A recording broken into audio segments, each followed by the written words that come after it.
Welcome everyone to the Reading Writing Corner. I am Leanne and I'm your host for this book review. We are going to review Turn of the Indian in the Cupboard by Leanne Reads Banks. And yes, I know this is a very beat up book, but I've had this book since I was a child, 8 or 9 years old. I can't actually tell you because it's that old. Like, it's old. And it's coming apart, Perfect stand on its own. So it's just gonna lean up against, Showalter's books, okay? So, as you know, this is a part of a series for The Indian in the Cupboard. This is actually the second book. And no, I have not read the first book, or the third book, or the fourth book. I have only read the second book. And back when I was a kid, it was because that was the only book I had, and I did not have any other access to reading said first, third, and fourth book. And as adult, the book does not give me much way of wanting to read the rest of them because sure, it was great when I was a kid, but now not so much.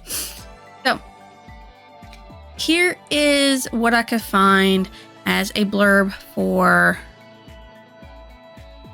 the story. It's been over a year since Omir discovered in The Indian in the Cupboard that with a turn of a key, he could magically bring to life the 3-inch high Indian figure he placed inside his cupboard. Omir and his Indian little bear create a fantastic world together until one day, Omir realizes the terrible consequences if little bear ever got trapped in his giant world. Reluctantly, Omir sends the Indian back through the cupboard, giving his mother the magic key to wear around her neck so that he will never be tempted to bring Little Bear back to life. What made me read this book? When I first read it, I was a child reading a book her grandmother gave her. I returned to the book to see if it held the same fantastical world I remembered and to review it for this channel. So, the actual blurb for the book itself. But 1 year later, full of exciting news, Omir gives way to temptation when he finds that his mother has left the magic key lying on the bathroom sink. A whole new series of adventures awaits Omir as he discovers that his Indian has been critically wounded during the French and Indian Wars and desperately needs Omir's help.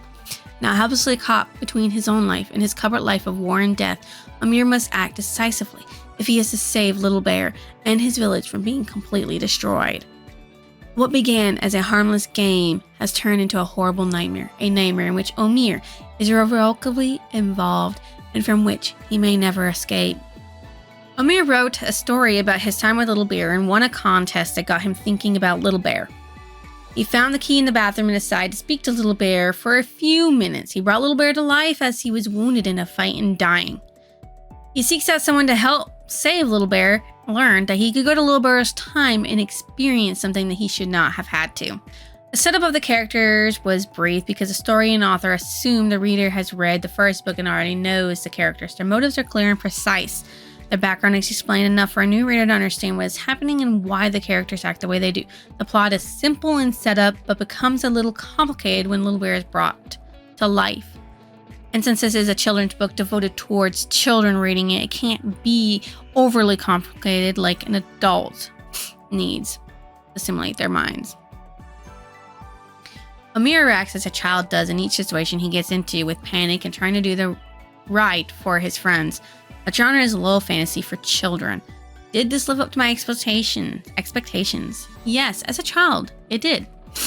As an adult, it was still a good book, but I felt it lacked substance. I hadn't really read a book under 200 pages since college.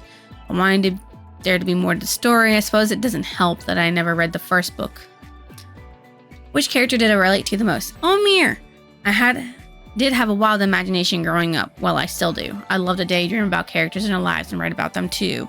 And if I get the courage, I'll probably start posting stuff about my own stories and my own writing and my own process and everything like that later down in the channel.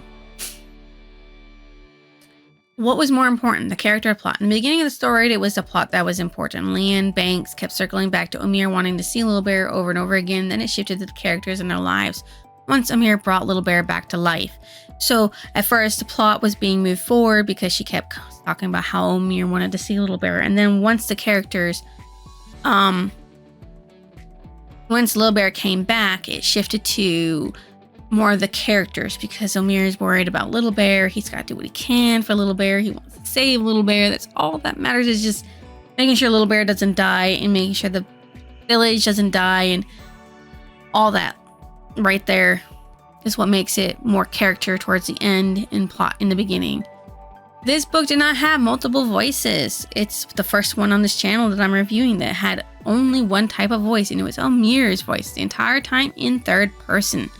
It did not affect the reading of the story, so it wasn't put off because I actually don't like writing in multiple voices because I find it a little hard to shift gears.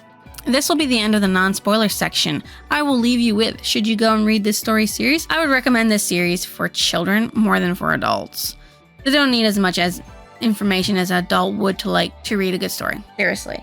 If you're an adult watching this, I mean, if you really, really like low fantasy for children, this book might be for you. But if you're not, then no. For adults, no. For teenagers, I want to say from 16 and up, probably not. 15 to, 12 to 15, 10 to 15, I would say you might like it. But anyone under that age, yes, definitely. You will love this book if you are under the age of 10. Maybe even 10-year-olds will like it. Maybe even 11 and 12-year-old.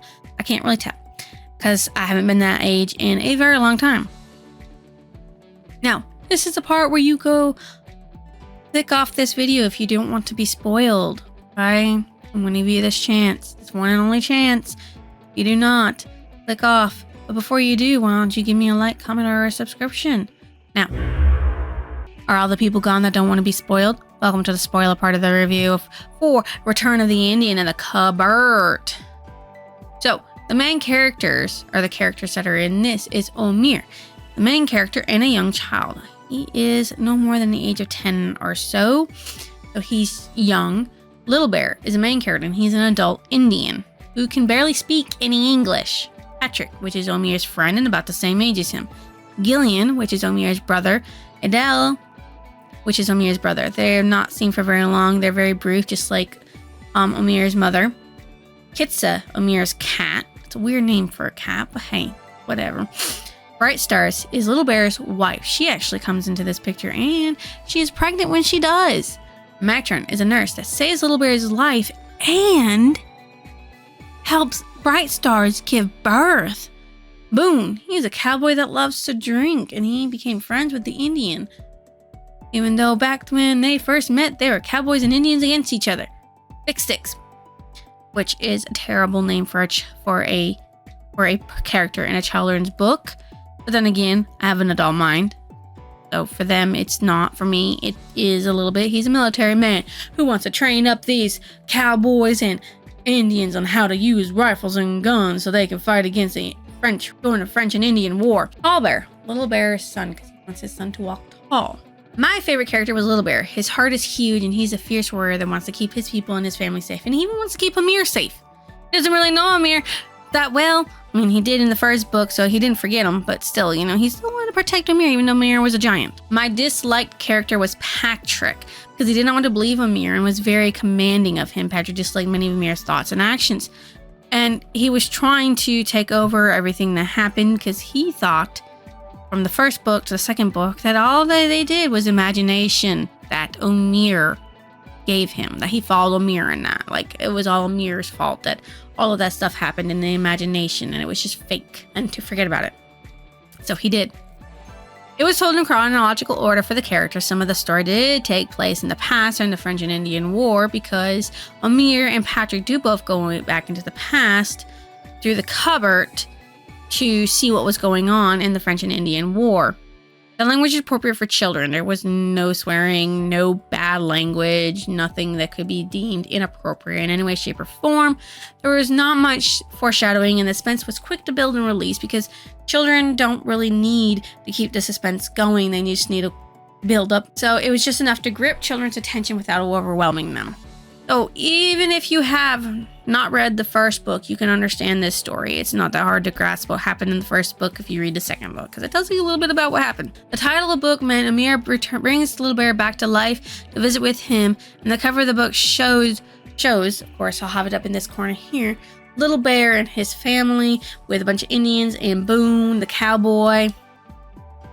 So what stood out as memorable was Amir's need to protect Little Bear, even though Little Bear is far older than Amir.